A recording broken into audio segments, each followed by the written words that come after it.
Hello students, welcome back to Mandeep education academy's YouTube channel. तो बच्चों, class 12th physics chapter 1 electric charges and fields के lectures को आगे बढ़ाते हैं बच्चों। और आज के लेक्चर में हम लोग पढ़ने वाले हैं एक बहुत ही important topic which is electric dipole. Electric dipole क्या होता है, इलेक्ट्रिक डाइपोल मूवमेंट क्या होती है, इलेक्ट्रिक डाइपोल की फील्ड क्या होती है, उसका फिजिकल सिग्निफिकेंस क्या है, उसके एग्जांपल्स, ये सब कुछ हम डिटेल में इस लेक्चर में पढ़ने वाले हैं। अगर आपको इस लेक्चर के पीडीएफ नोट्स चाहिए या अभी तक मैंने जो भी लेक्चर्स लिए हैं उन सब के पीडीएफ नोट्स चाहिए या आगे जो भी लेने वाला हूं उन सब से रिलेटेड आपको नोट्स चाहिए, असाइनमेंट्स चाहिए, वर्कशीट्स चाहिए, सैंपल पेपर्स चाहिए, बहुत सारा मटेरियल चाहिए, तो आप MEA ऐप यानी Mandeep education academy app download कर सकते हो। वहां पर ये सारा मटेरियल आपको बिल्कुल फ्री में मिल जाएगा।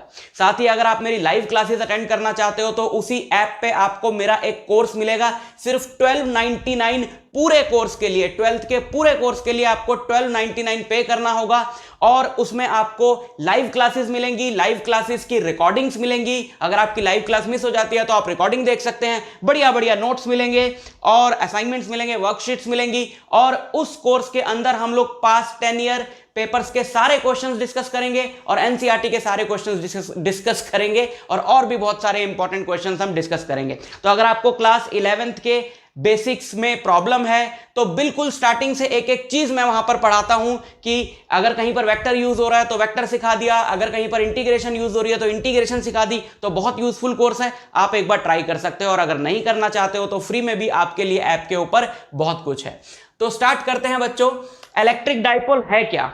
इलेक्ट्रिक डाइपोल की आप डेफिनेशन देखो, it is an arrangement of two equal and opposite charges separated by a small distance. क्या मतलब है? देखो यहां पर ये जो फिगर मैंने बनाई है जरा इसके बारे में ध्यान से समझ लो।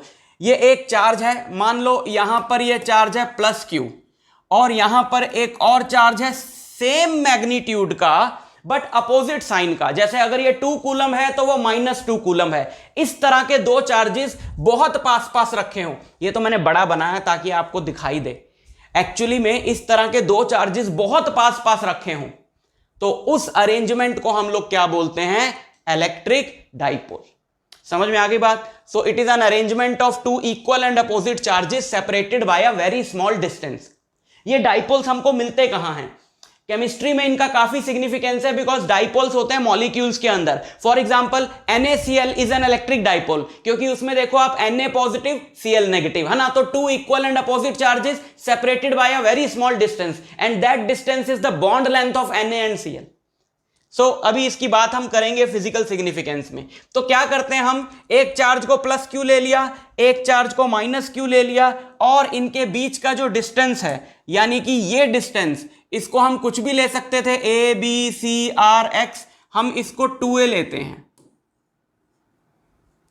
ये पूरा डिस्टेंस 2a है तो आधा a हो गया। इसको 2a लेने का क्या मतलब है भाई? हम इसको x ले लेते, r ले लेते। इसको 2a लेने का मतलब अभी समझ में आ जाएगा।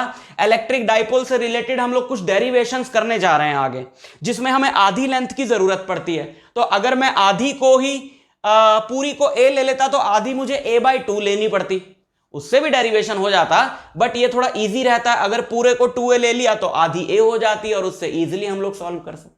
ठीक है, समझ में आई बात? अच्छा, इलेक्ट्रिक डाइपोल से रिलेटेड एक बहुत इंपॉर्टेंट टर्म है which is called electric dipole movement. Electric dipole movement क्या होती है बच्चों? इलेक्ट्रिक डाइपोल मूवमेंट होती है एक वेक्टर क्वांटिटी जिसको हम रिप्रेजेंट करते हैं P से। और वो क्या होती है? वो होती है ये जो चार्ज है इसका मैग्नीट्यूड। भाई ये चार्ज बराबर ही तो है, जितना वहां पॉजिटिव है उतना यहां नेगेटिव है। अगर ये +5 कूलम है तो ये -5 कूलम है। तो वो जो मैग्नीट्यूड है ना 5, that magnitude into in charges के बीच का डिस्टेंस जिसको हमने क्या लिया हुआ है? 2a। तो ये वेक्टर है क्योंकि ये वेक्टर है भैया, चार्ज तो स्केलर है बट ये इनके बीच का डिस्टेंस कह लो, ये डिस्प्लेसमेंट कह लो, है ना। ये जो डिस्प्लेसमेंट है इनके बीच की, इसकी वजह से ये क्या है? वेक्टर है। So it is the product of either charge या यहां आप लिख लो magnitude of the charge, either charge into distance between charges, distance between charges. और उसको हमने क्या लिया हुआ है? उसको हमने लिया हुआ है 2a। तो either charge into distance between charges, this product is called electric dipole movement. क्या बोलते हैं इसको? Electric dipole movement. क्यों बोल रहे हैं सर सिर्फ डाइपोल मूवमेंट बोल लेते हैं? बिल्कुल बोल सकते हो, लेकिन आगे मैग्नेटिक डाइपोल नाम की चीज भी आएगी तो वहां पे भी डाइपोल मूवमेंट आएगा, तो वहां से थोड़ा सा डिस्टिंग्विश करने के लिए हम लोग इसको इलेक्ट्रिक डाइपोल मूवमेंट बोलते हैं। ठीक है, समझ में आ गई बात? तो ये बड़ा ही इंपॉर्टेंट फॉर्मूला है, इस फॉर्मूले को आप एकदम रट्टा मार लो। ये डब्बा नहीं बन रहा मेरा, चलो मैं हाथ से डब्बा बना देता हूं। सो ये जो है आपका फॉर्मूला बहुत ही इंपॉर्टेंट है, इसको एकदम रट लो। Dipole movement is either charge into distance between charges. ठीक है, अब हम क्या बोल रहे हैं कि ये वेक्टर क्वांटिटी है, तो वेक्टर क्वांटिटी है तो इसकी डायरेक्शन भी जरूर होगी। तो बहुत ही इंपॉर्टेंट पॉइंट बता रहा हूं, जरा याद कर लो। What is the direction of dipole movement? Direction of dipole movement is negative to positive charge, negative to positive charge. जैसे ये डाइपोल है ना, ये रहा नेगेटिव चार्ज, ये रहा पॉजिटिव चार्ज, तो डाइपोल मूवमेंट पी की जो डायरेक्शन है वो ऐसे हुई, नेगेटिव टू पॉजिटिव चार्ज। ठीक है, क्लियर? अच्छा, SI unit of dipole movement, SI unit of dipole movement क्या बनी? एसआई यूनिट, अरे क्लियर तो है, SI unit of dipole movement P. What is the SI unit of dipole movement? Charge into distance, coulomb metre, coulomb metre. समझ में आ गई बात? ठीक है, तो ये डाइपोल मूवमेंट के बारे में आप याद रखो। अब आगे बढ़ते हैं। डाइपोल फील्ड, डाइपोल फील्ड मतलब क्या? डाइपोल फील्ड मतलब भाई डाइपोल में भी तो चार्जेस हैं, तो चार्जेस के अराउंड तो फील्ड होती है, तो डाइपोल के अराउंड भी फील्ड होगी। तो इलेक्ट्रिक डाइपोल के अराउंड जो फील्ड है that is called dipole field. अब क्योंकि डाइपोल का टोटल चार्ज जीरो है ना, प्लस क्यू माइनस क्यू, तो टोटल चार्ज क्या है? जीरो। तो टोटल चार्ज जीरो होने का मतलब ये नहीं है कि फील्ड भी जीरो होगी, क्योंकि इंडिविजुअली प्लस क्यू के अराउंड अपनी फील्ड होगी, माइनस क्यू के अराउंड अपनी फील्ड होगी, और किसी भी पॉइंट पे जो नेट फील्ड होगी वो उन दोनों का वेक्टर सम होगी, तो वो जीरो नहीं होगी। लेकिन अगर हम डाइपोल से बहुत दूर फील्ड लें, जहां पर डाइपोल का अपना जो डिस्टेंस है वो बिल्कुल ही नेग्लिजिबल हो, है ना, जैसे ये प्लस क्यू है, ये माइनस क्यू है, ये बहुत पास पास हैं, प्लस क्यू और minus Q, sorry plus Q ये है और माइनस क्यू ये है, बहुत पास पास हैं, और मैं फील्ड निकालना चाह रहा हूं इस पी पे। तो इस पी का जो डिस्टेंस है, क्योंकि ये डिस्टेंस बहुत ज्यादा है और प्लस क्यू और माइनस क्यू दोनों से ये डिस्टेंस ऑलमोस्ट बराबर माना जा सकता है, इसलिए प्लस क्यू और माइनस क्यू दोनों की यहां पे फील्ड सेम होगी और अपोजिट डायरेक्शन में होगी, तो कैंसिल हो जाएगी। लेकिन अगर मैं पास में कोई पॉइंट लेता हूं जैसे यहां पे, तो माइनस क्यू से उसका डिस्टेंस कुछ और है, प्लस क्यू से उसका डिस्टेंस कुछ और है, तो प्लस क्यू और माइनस क्यू दोनों की वजह से जो यहां पे फील्ड आएगी वो डिफरेंट होगी, तो उसका नेट रिजल्टेंट आएगा ना कुछ। तो जो नेट फील्ड है around dipole at any point, that is called dipole field. ठीक है, समझ में आई बात? तो ये डाइपोल फील्ड हम कहीं पर भी निकाल सकते हैं, ये डाइपोल फील्ड तो हम कहीं पर भी निकाल सकते हैं, लेकिन हम निकालते हैं दो पॉइंट्स पे जो तुम्हें याद रखनी है। पहला है एक्सियल लाइन पे, दो पॉइंट्स पे कह लो या दो लाइंस पे कह लो, एक्सियल लाइन पे। एक्सियल लाइन क्या होती है बच्चों? ये एनसीईआरटी का डायग्राम मैं निकाल के लाया हूं तुम्हारे लिए। एक्सियल लाइन क्या होती है? ये जो डाइपोल का एक्सिस है, देखो ये है प्लस क्यू, ये है माइनस क्यू, तो जो डाइपोल का एक्सिस है ये, that is called axial line.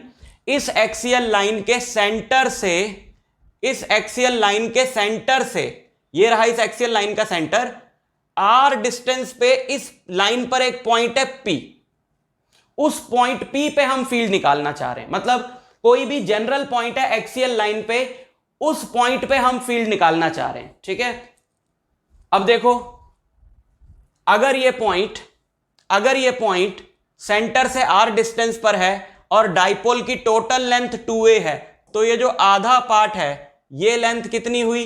a। तो बताओ प्लस क्यू से इस पॉइंट p का डिस्टेंस कितना हुआ?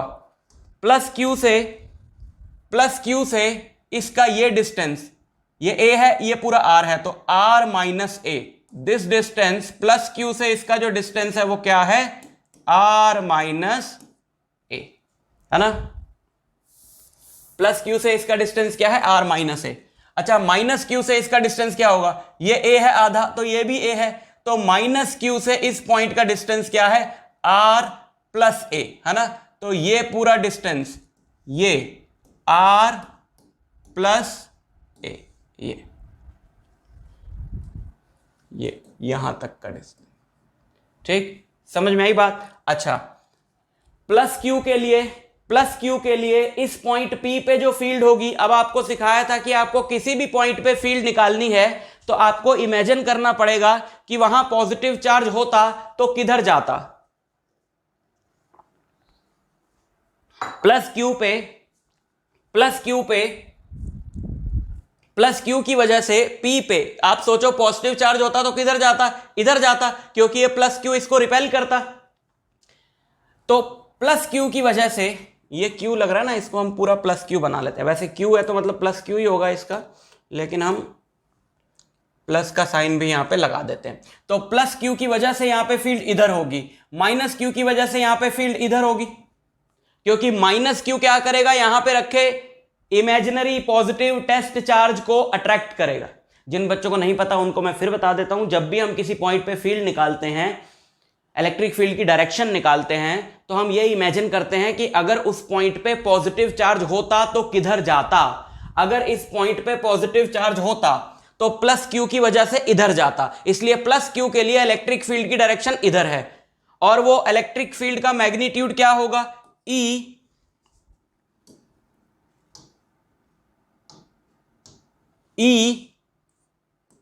Due to plus Q.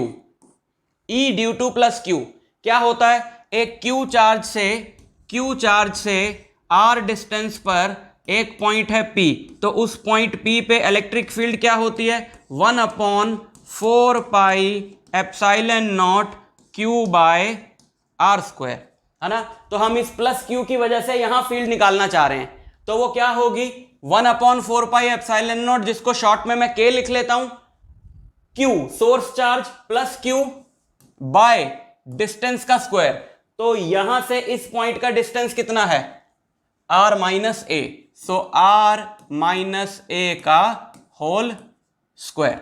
इसी तरीके से E due to minus Q क्या होगी, E due to minus Q, इस पॉइंट पे माइनस क्यू की वजह से फील्ड क्या होगी, इस तरफ होगी, क्योंकि माइनस क्यू यहां पे रखे इमेजिनरी पॉजिटिव चार्ज को अपनी तरफ अट्रैक्ट करेगा, तो माइनस क्यू की वजह से यहां पे फील्ड इस तरफ होगी, और वो होगी कितनी, के क्यू, सोर्स चार्ज तो ये भी क्यू है। मैंने बोला था कि साइन नहीं पुट करना है चार्ज का, क्योंकि इससे हमको सिर्फ डायरेक्शन पता चलती है ना। आपको कैसे पता चला कि ये वाली फील्ड इस तरफ होगी, इसके नेगेटिव साइन की वजह से ही पता चला, तो इसके नेगेटिव साइन का सिग्निफिकेंस हो गया खत्म। तो ये जो फील्ड है E माइनस क्यू, इसकी वजह से यहां पे इसका मैग्नीट्यूड क्या होगा, के क्यू बाय ये पूरा डिस्टेंस R प्लस ए का होल स्क्वायर। अब देखो पॉइंट P पे नेट फील्ड क्या होगी, प्लस क्यू की फील्ड इधर है, माइनस क्यू की वजह से फील्ड इधर है, और इनमें से कौन सी फील्ड बड़ी होगी, बड़ी ज्यादा लार्ज होगी, इसकी वजह से जो है, क्यों, क्योंकि ये ज्यादा पास है इस पॉइंट के, इन दोनों का मैग्नीट्यूड तो बराबर है, तो ऑब्वियसली ये ज्यादा पास है इस पॉइंट के, तो इसकी फील्ड यहां पे स्ट्रांग होगी, इसकी वीक होगी। तो नेट फील्ड अगर मुझे यहां पे निकालनी हो, जिसको मैं नाम दूंगा ई एक्सियल, वो क्या होगी, E due to plus Q minus E due to minus Q, ठीक है। और वो नेट फील्ड इस तरफ आएगी, क्योंकि ये वाली फील्ड बड़ी है, तो इनकी वैल्यूज पुट करो, ये वैल्यू माइनस ये वैल्यू, जिसमें से K इंटू क्यू कॉमन आ जाएगा, अंदर यहां पे बचेगा 1/R माइनस ए का whole square minus 1/R plus A का होल स्क्वायर, ठीक है। इसको सॉल्व कर लेते हैं, इसको सॉल्व करके क्या आएगा, के क्यू तो बाहर रहेगा, और इन दोनों का एलसीएम, इन दोनों को मल्टीप्लाई कर दो, a minus B A plus B, A square minus B square, A square minus B square का होल स्क्वायर, क्योंकि होल स्क्वायर तो है ना, ऊपर ये माइनस ये, ठीक है, R प्लस ए का स्क्वायर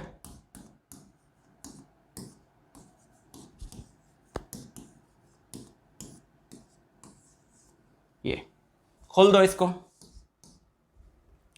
थोड़ा इंडेंट करके लिख दें इसी की लाइन में, अच्छा लगेगा ना, देखने में अच्छा लगेगा।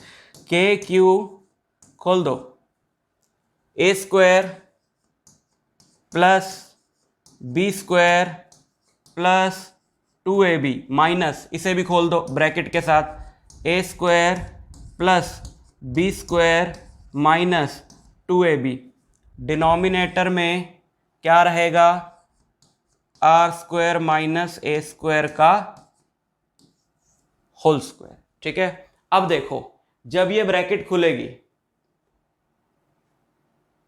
जब ये ब्रैकेट खुलेगी तो क्या होगा, जब ये ब्रैकेट खुलेगी तो क्या होगा, R square plus A square plus 2ar, ये ब्रैकेट खोली, minus R square minus A square plus 2ar upon R square minus A square का होल स्क्वायर। ठीक, क्या क्या कटा,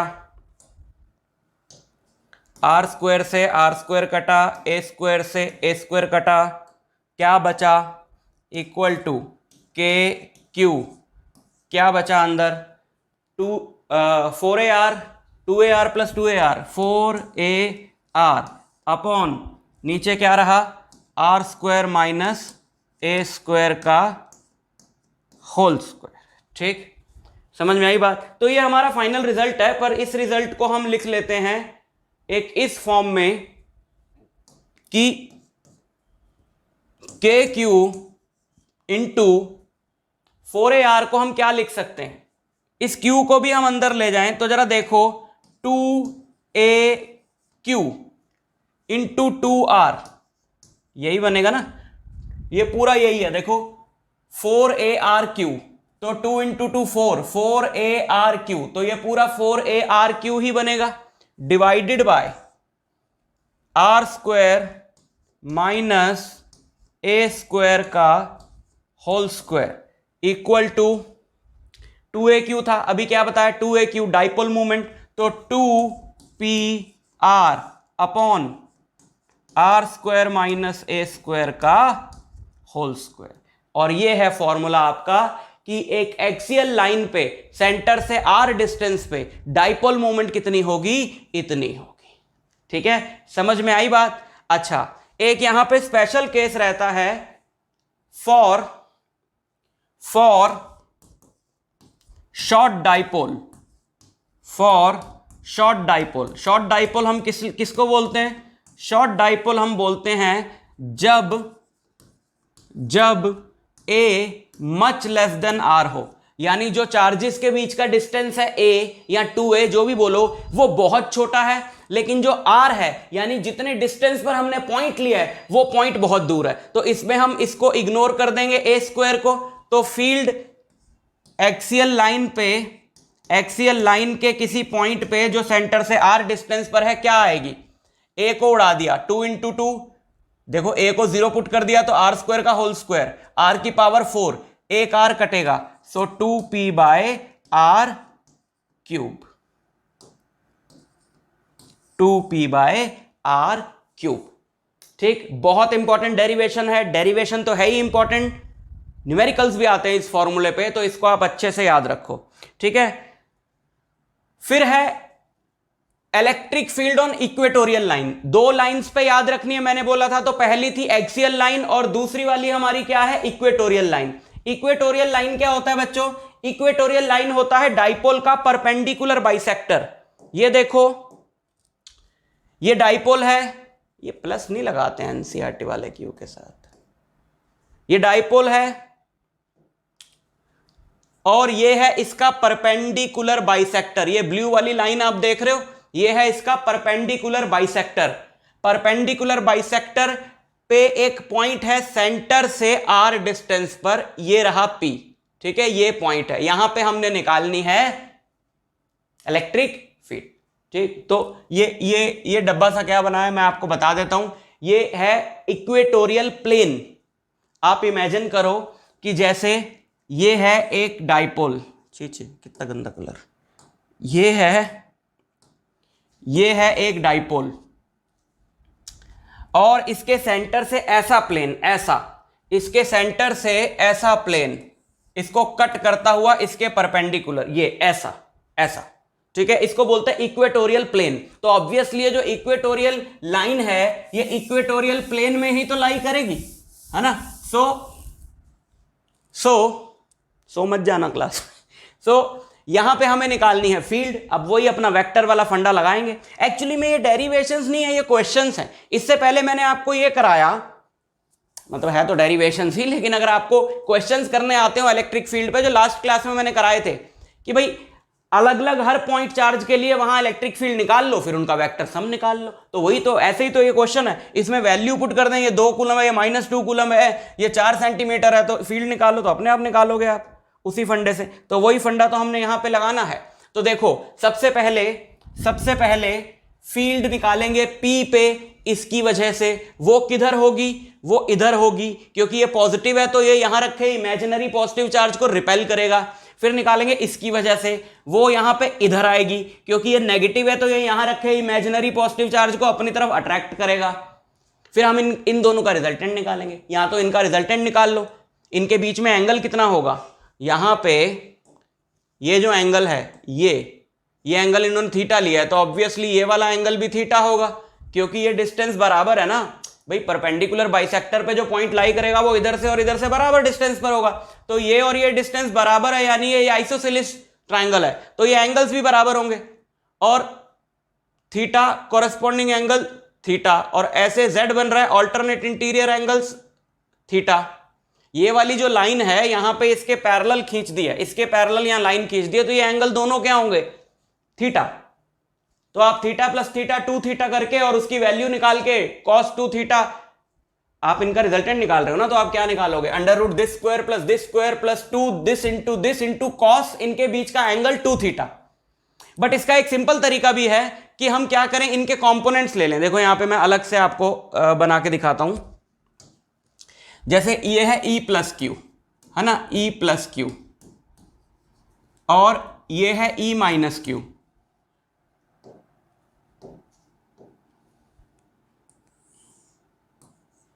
E माइनस क्यू, तो E प्लस क्यू का ये कंपोनेंट ले लो आप, क्योंकि ये एंगल है theta, so this component is E plus Q cos theta, और ये वाला कंपोनेंट होगा E plus Q sine theta. Similarly ये एंगल भी है थीटा, तो E माइनस क्यू के कंपोनेंट्स भी लोगे, जब आप E माइनस क्यू के कंपोनेंट्स लोगे तो ये वाला कंपोनेंट इसका भी ये बनेगा E minus Q cos theta, और ये कंपोनेंट इसका बनेगा E minus Q sine theta. और क्योंकि E प्लस क्यू और E माइनस क्यू की वैल्यू सेम होगी, क्यों, क्योंकि E प्लस क्यू जो फील्ड है वो इसकी वजह से है यहां पे, और माइनस क्यू इसकी वजह से है। इन दोनों चार्जेस का मैग्नीट्यूड सेम है और ये डिस्टेंस भी सेम है, और इन्हीं दोनों चीजों पे तो फील्ड डिपेंड करती है। तो E प्लस क्यू और E माइनस क्यू सेम है, थीटा भी सेम है, तो ये दोनों कंपोनेंट्स तो कैंसिल हो जाएंगे क्योंकि इक्वल एंड अपोजिट है, और ये दोनों कंपोनेंट्स ऐड हो जाएंगे क्योंकि ये दोनों सेम डायरेक्शन में है। तो नेट फील्ड जो होगी, नेट फील्ड क्या होगी एट इक्वेटोरियल लाइन, जिसको हम लिख देते हैं E और नीचे स्मॉल e क्यू लिख देते हैं। This is E plus Q cos theta, E plus Q cos theta plus E minus Q cos theta. और since E plus Q is equal to E minus Q, therefore E equatorial, इसका double कर दो, है ना, E plus Q, E plus E minus Q की जगह भी E plus Q डाल सकते हैं, तो 2E plus Q cos theta, है ना। अब सवाल है कि E प्लस क्यू है क्या, तो E प्लस क्यू क्या है, के क्यू बाय कितना डिस्टेंस, ये डिस्टेंस का स्क्वायर, ये डिस्टेंस होगा कितना, इसको हम निकाल सकते हैं पाइथागोरस थ्योरम से। ये है R और इतना है आधा है A,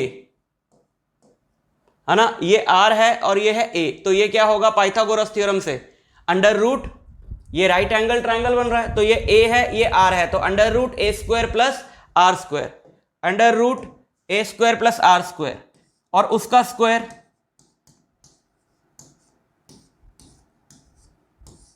क्योंकि फील्ड क्या होती है के क्यू बाय डिस्टेंस का स्क्वायर, तो डिस्टेंस का हमने कर दिया स्क्वायर जिससे रूट हट जाएगा, सो के क्यू बाय रूट हट गया A square plus R square और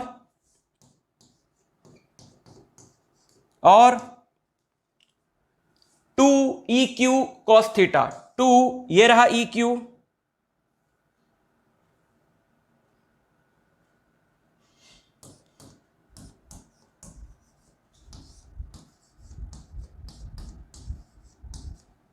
कॉस थीटा, कॉस थीटा क्या होगा, कॉस थीटा होता है बेस अपॉन हाइपोटेन्यूज, तो बेस है a और हाइपोटेन्यूज मैं वैल्यू लिख ही देता हूं, हाइपोटेन्यूज ये क्या था A square plus R square, तो a upon under root A square plus R square, a upon under root A square plus R square, तो ये क्या हो गया 2AQ, K into 2AQ by A square plus R square, whole की power यहां पे कितनी है 1 और यहां पे A square plus R square की पावर है half, 1 plus half A square plus R square की पावर 3/2 और 2a क्या 2AQ क्या होता है, 2AQ होता है dipole moment P, so K into P upon A square plus R square की पावर 3/2। तो एक्सियल लाइन पे डाइपोल के सेंटर से फील्ड होती है इतनी, और यहां पर भी अगर हम शॉर्ट डाइपोल वाला कॉन्सेप्ट लगाएं, for short dipole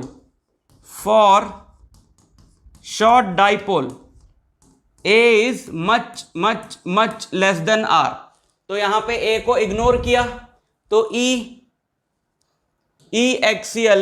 equatorial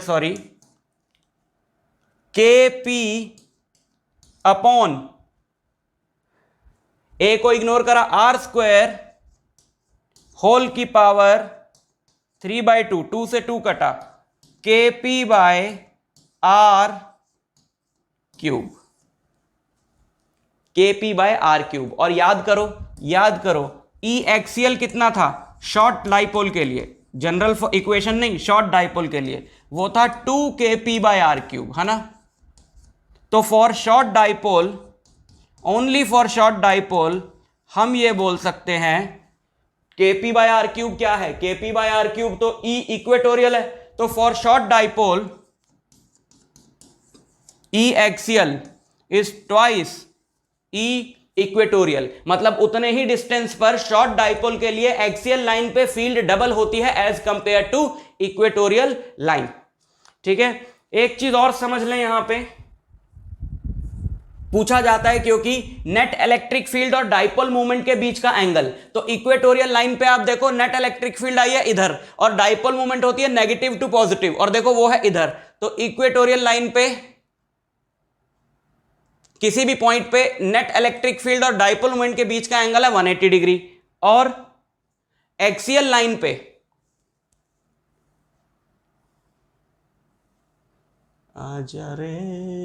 axial line पे नेट फील्ड आई थी इधर और डाइपोल मोमेंट भी है इधर, क्योंकि नेगेटिव टू पॉजिटिव होती है, तो एंगल कितना हो गया 0 डिग्री। ये रिजल्ट्स याद रखना। Significance of dipole movement, dipole movement का सिग्निफिकेंस है मॉलिक्यूल्स के अंदर, क्योंकि डाइपोल मूवमेंट है एक वेक्टर क्वांटिटी, तो अगर किसी मॉलिक्यूल की डाइपोल मूवमेंट आ रही है 0 तो इसका मतलब है मॉलिक्यूल सिमेट्रिक है। फॉर एग्जांपल जैसे CO2 की डाइपोल मूवमेंट आएगी 0, बिकॉज CO2 का स्ट्रक्चर कैसा है, ऐसा डबल बॉन्ड होता है, वो अलग बात है, हम सिर्फ उसको एक सिंगल बॉन्ड की तरह अगर कंसिडर करें तो आप जानते हो कि इस पे पार्शियल नेगेटिव चार्ज होता है, इस पे पार्शियल नेगेटिव चार्ज होता है, इस पे पार्शियल पॉजिटिव चार्ज होता है, और डाइपोल मूवमेंट होती है पॉजिटिव नेगेटिव से पॉजिटिव। तो एक डाइपोल तो ये है, इसकी डाइपोल मूवमेंट होगी इधर, एक डाइपोल ये है, इसकी डाइपोल मूवमेंट होगी इधर, और ये इक्वल एंड अपोजिट है, कैंसिल हो जाएंगे, तो नेट डाइपोल मूवमेंट क्या आएगी इसकी? 0। एक और मॉलिक्यूल जिसकी नेट डाइपोल मूवमेंट आएगी 0, वो है BF3। केमिस्ट्री में आपने स्ट्रक्चर पढ़ा होगा, 3 फ्लोरीन के मॉलिक्यूल्स 180 डिग्री के एंगल पर अरेंज्ड होते हैं। ये 120 डिग्री है, 120 डिग्री है, 120 डिग्री, ठीक है। इस पे होता है पार्शियल नेगेटिव चार्ज, इस पे भी पार्शियल नेगेटिव चार्ज, इस पे भी पार्शियल नेगेटिव चार्ज, इस पे पार्शियल पॉजिटिव चार्ज, नेगेटिव से पॉजिटिव, ये और ये, तो ये 3 डाइपोल बनते हैं, ऐसे ये वाला, ऐसे ये वाला, और ऐसे ये वाला। इनमें से कोई भी 2 का रिजल्टेंट अगर आप निकालोगे, अगर आपने इन 2 का रिजल्टेंट निकाला है तो वो ठीक इसके इक्वल एंड अपोजिट आएगा। अगर ये P है, इसकी डाइपोल मूवमेंट भी P है, तो इसकी भी P होगी, क्योंकि आइडेंटिकल मॉलिक्यूल्स हैं और इनके बीच का एंगल कितना रहता है? 120 डिग्री। तो आप लगा के देख लो इन दोनों का रिजल्टेंट क्या आएगा। इन दोनों का रिजल्टेंट आएगा P² plus P² plus 2AB, यानी अगेन P² cos 180, cos 120, 120 होता -1/2, ये कटा, P² से P² कटा, √P² बचेगा, यानी कि P। तो इनका जो रिजल्टेंट आ रहा है वो भी P है। इसको मैंने जल्दी जल्दी कर दिया, जस्ट आपके लिए उतना इंपॉर्टेंट नहीं है। तो ये और ये कट जाएंगे और नेट डाइपोल मूवमेंट आएगी 0, मतलब BF3 का स्ट्रक्चर भी क्या है? सिमेट्रिक है।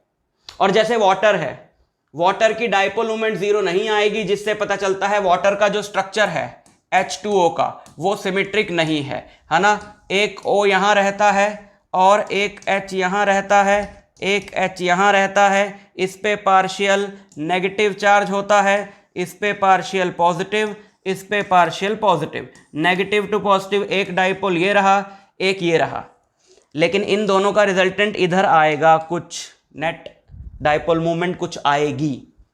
इससे पता चलता है कि वाटर का स्ट्रक्चर सिमेट्रिक नहीं है, यानी नेट डाइपोल मूवमेंट 0 आए तो मॉलिक्यूल सिमेट्रिक है, नेट डाइपोल मूवमेंट 0 ना आए तो मॉलिक्यूल सिमेट्रिक नहीं है, ठीक है। तो इतना कुछ था इलेक्ट्रिक डाइपोल के अंदर, इतना कुछ नहीं था, आगे भी है। तो हम पढ़ेंगे डाइपोल एक्सटर्नल इलेक्ट्रिक फील्ड में जब रखते हैं तो क्या होता है, लेकिन हम पढ़ेंगे नेक्स्ट लेक्चर में। अभी के लिए ये डेरिवेशंस प्रिपेयर कर लो, ये पूरा कॉन्सेप्ट प्रिपेयर कर लो, और नोट्स के लिए मैंने आपको बता ही दिया कि आपको कहाँ जाना है। तो मैं भी चलता हूँ, आपसे मिलता हूँ नेक्स्ट लेक्चर में, तब तक के लिए ऑल द वेरी बेस्ट।